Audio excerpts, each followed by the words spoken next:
Why, hello students. This video is going to give you an introduction to BrightSpace and the things you should be aware of and things you should be doing kind of before you get into your courses. So you're going to see a bunch of stuff from the faculty side, but it's going to be pretty similar to what you need to do. So the first thing you got to do is just log into the student portal like you normally would.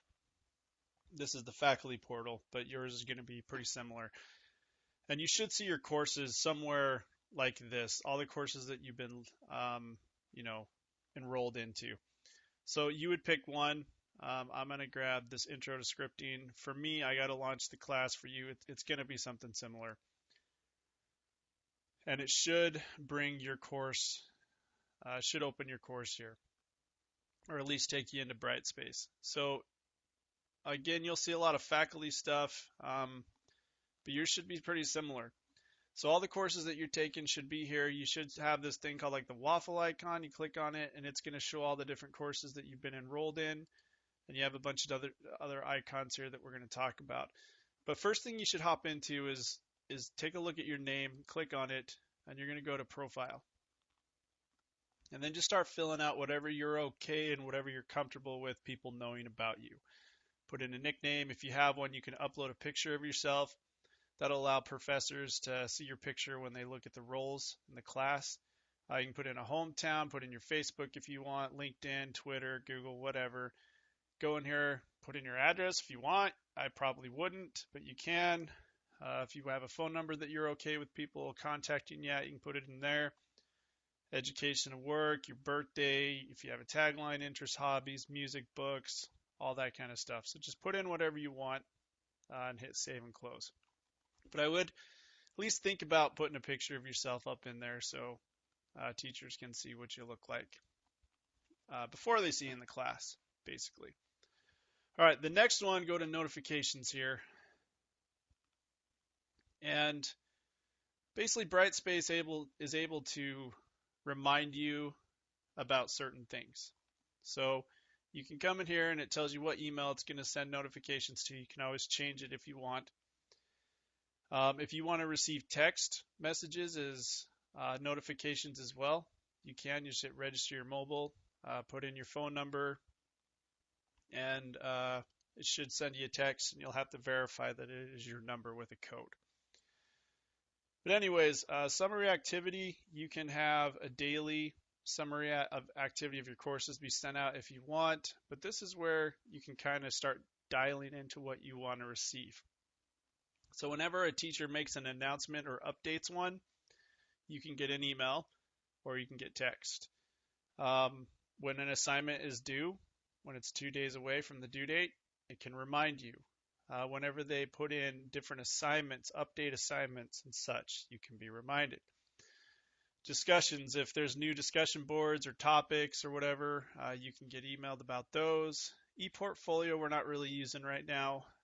We may in the future. And then if you want to know when your grades have been released or when a grade has been updated, you can get notified of that. And then you can know when a quiz is about to be due. All right. And then if you want to be, you can be notified about future and past courses and inactive courses. I personally can't really think of a reason you would want to do that, but maybe there's a class you're still holding on to. I don't know. Okay, so you'll want to go in there and check the boxes of things you want to be notified about. All right, then you can go to account settings. Okay, this is where you can choose how big the text is going to be inside of BrightSpace. If you have dyslexia, you can use this open dyslexic font that's supposed to help you read. It's supposed to help you read the words a little bit better. You can do that. The rest of this stuff I really wouldn't mess with. I don't even know if you have as much as I do, but the main thing you do want to change, if you have the ability to, is the time zone. The rest of this stuff is okay with the default settings, but down here where it says time zone, you want to make sure you pick Americas, and you want to make sure the time zone is United States Chicago. Now there are a ton of options here, so you are going to have to do some digging, but we're United States Chicago, that's Central Time. And again, I'm not sure if you're even going to have all these options as students, but if so, make sure that it's set to Chicago, so your Central Time. And that's really it. That's all you're going to need to do in account settings. And then, of course, you can log out if you need to.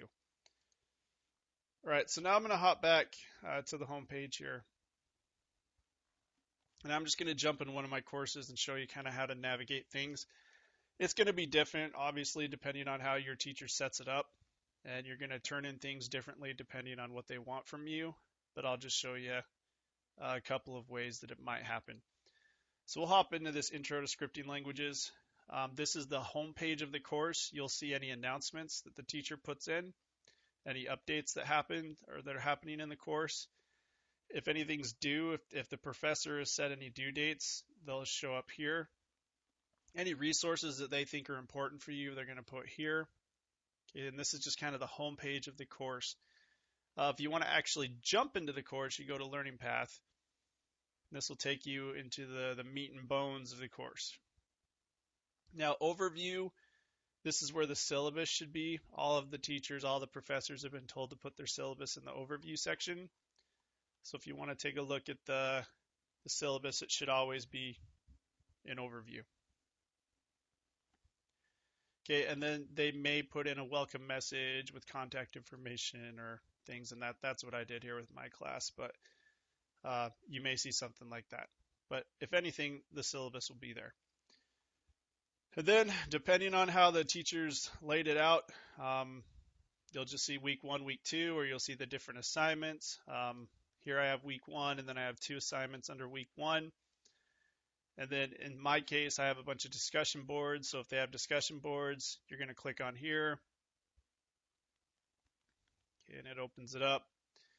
And then you're just going to scroll down, and there's the thread that you reply to. So you would click there, then reply to thread, and then you turn it in that way. So there, it just depends. And then I'm going to head back to Learning Path here.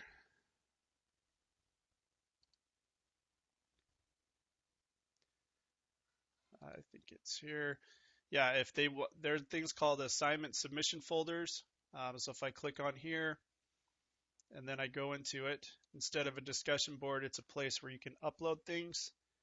So you'd come up here and upload a file or upload pictures or whatever you're uploading. That would go into this submission folder, and then that's how the teacher would be able to grade it from there. So that's another way you can turn in things.